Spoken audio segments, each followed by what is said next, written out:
This Roblox player thought he had finally found someone special. Her avatar was cute, her messages were sweet, and every time she typed back, it made him feel like maybe, just maybe, this was the start of something real. But what he did not know was that the girl he had been talking to was not who she claimed to be. And by the time he realized the truth, he was already standing at the edge of the sea, making a decision that could have ended his life.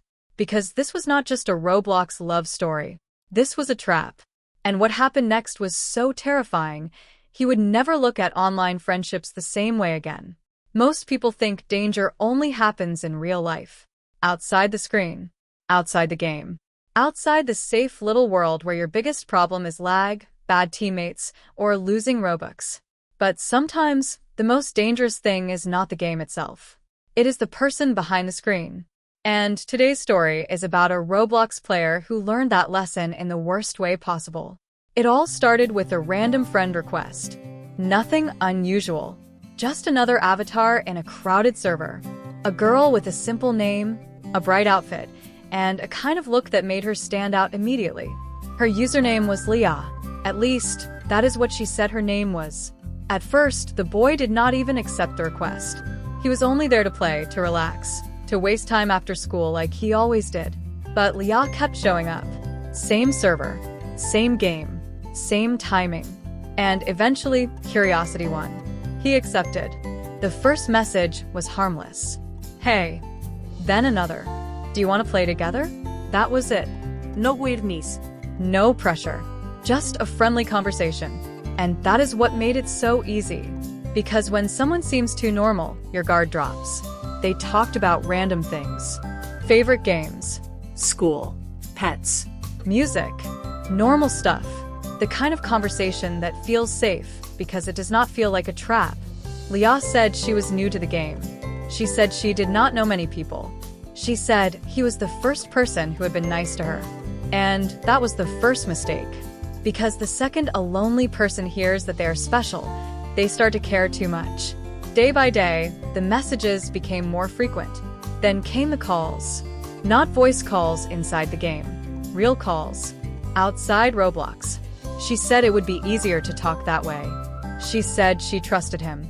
And slowly, he started trusting her too. He began waiting for her messages. Checking his phone at night. Thinking about her during the day. What started as a game had begun to feel like something more. And Leah knew exactly what she was doing. Then one night, Leah sent him a message that changed everything. She said, "I need to tell you something." He replied instantly. "What is it?" She did not answer for a full minute. Then, "I am not who you think I am." That message made his stomach drop. For a second, he thought she was joking. But she kept typing. She said her real life was complicated. She said her parents did not know she played Roblox. She said she had lied about her age, about her name, about everything. And then she said the part that made everything feel wrong. "I need to meet you." He froze. Meet him? In real life? He asked where. She said, "Near the sea." That should have been the end of it. That should have been the moment he blocked her and walked away. But instead he asked why. And her answer was simple. Because I need help. Now, this is where it gets dangerous. Because people always think manipulation looks obvious. Like a villain wearing black clothes, laughing in a dark room. But real manipulation looks soft. It sounds emotional. It feels urgent. It makes you believe you are the only one who can save someone. And that is exactly what Leah did. She told him she could not go home. She said she had gotten into trouble. She said she was scared. She said if he cared about her, he would come. And because he was young and lonely and emotionally invested, he believed her. So he lied to his family. He said he was going out. Then he took the bus. Then he got off near the coastline. The air was colder there. The sky was gray. The water looked dark and endless. And when he stood there, staring at the shoreline, he sent her a message. "I am here." For a while, nothing happened. No reply. No sign of her. Only the sound of the waves hitting the rocks. Then his phone buzzed. "Go closer to the water." He hesitated, then obeyed. One step, then another. The beach was empty. Too empty. And that was when he noticed something strange. There was no girl. No footsteps. No one standing by the water. No one waving at him. Just the sea. And his phone. Buzzing again. Keep walking. This was the moment everything should have clicked. But fear does strange things to the brain. It makes you slow. It makes you doubt yourself. It makes you think, maybe this is still normal. Maybe she is hiding. Maybe this is a prank. Maybe I am overthinking. So he kept walking. The waves were higher now. The water reached his shoes. He looked around, confused, and sent another message. Where are you? No reply. Another wave hit harder. Then his phone lit up again. This time, the message was not from Leah. It was from an unknown account, and it said, "Turn around." He did. And that was when he saw someone standing far behind him. A figure, still, watching. For a second, his heart stopped. But the figure did not move. He squinted. The shape looked wrong somehow. Too tall.